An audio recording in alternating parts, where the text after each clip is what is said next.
People approach lifting weights for many different reasons. Aesthetics inspire some, while others seek to boost sports performance or simply counteract a sedentary lifestyle. Certainly, all of us want to minimize the potential for injury and long-term deterioration as we get older. Lifting weights is effective for all of those goals and more. But even savvy gym rats don't always realize all of the many benefits and repercussions of hitting the iron. Today, we'll be talking about the things you don't know about weightlifting. You don't have to be big to be strong. Strength training involves training the muscles and the nervous system. Together, they make what is called the neuromuscular system. Having big muscles doesn't guarantee that you will be stronger than someone with smaller muscles who train for strength. It depends on how you train and your natural ability. For example, in 2003 at the age of 40, Reija Koskinen of Finland set a world record for the women's squat in the 97-pound, 44 kilograms bodyweight class.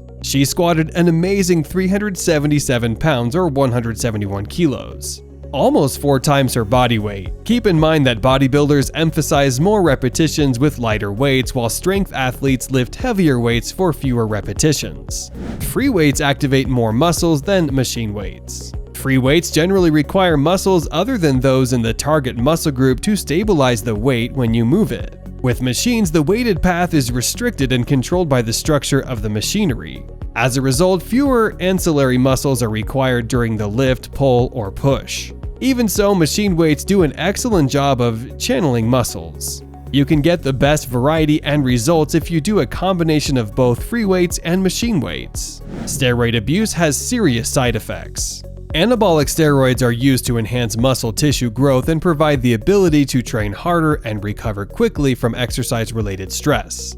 Unfortunately, they are still widely used in non-competitive activities for the enhancement of body size and strength. Most competitive sports have made anabolic steroid use illegal. Anabolic steroids act like the male hormone testosterone. Due to this, the body tends to decrease its natural production of these and other important sex hormones when supplied with external steroids. Side effects of hormonal disruption may include shrinking, atrophy of the testes, and male breast enlargement, also known as gynecomastia. In women, enlargement of the clitoris, a reduction in breast size, excess body hair, and disrupted menstrual cycle can occur. Eccentric exercise makes you sore. When you bend your arm to lift a dumbbell, the action you take is concentric. This occurs when the joint angle decreases and the target muscle, the biceps, shortens. When you return the dumbbell to the starting position, you straighten the joint and lengthen the muscle in what is called eccentric movement. As a general rule, eccentric exercises causes more muscle damage and soreness than concentric movement. Some weight trainers emphasize eccentric exercises because they believe it builds muscle faster. If you are going to focus on a slow eccentric contraction in your exercises, be prepared to be very sore. It's difficult to increase muscle while losing fat. It's not impossible, but it's unlikely that you can lose body fat and increase muscle at the same time. The body does not deal well with contradictory metabolic phases, in this case losing and gaining at the same time. The best you can probably hope for is to maintain muscle while losing fat.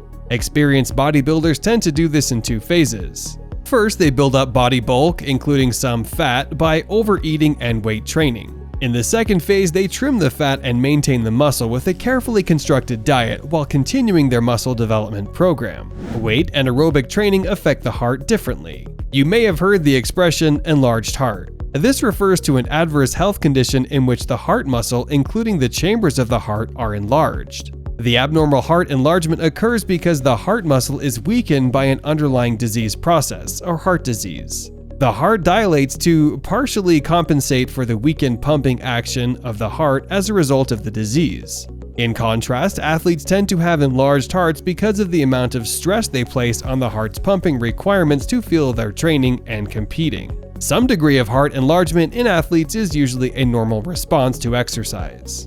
It is not unhealthy and may even be beneficial, though more research is needed to determine the full effects. Endurance athletes like marathoners tend to have larger chamber sizes, while strength athletes like powerlifters tend to have thicker muscle walls. The best outcome may well be a combination of both types of exercise, weights, and aerobics. It prevents injuries. About 65% of injuries come from overuse, repetitive use of joints rendered dysfunctional by muscle imbalances. While lifting with improper form can cause injuries, lifting to strengthen the shoulders, lower back, and hips helps prevent injuries.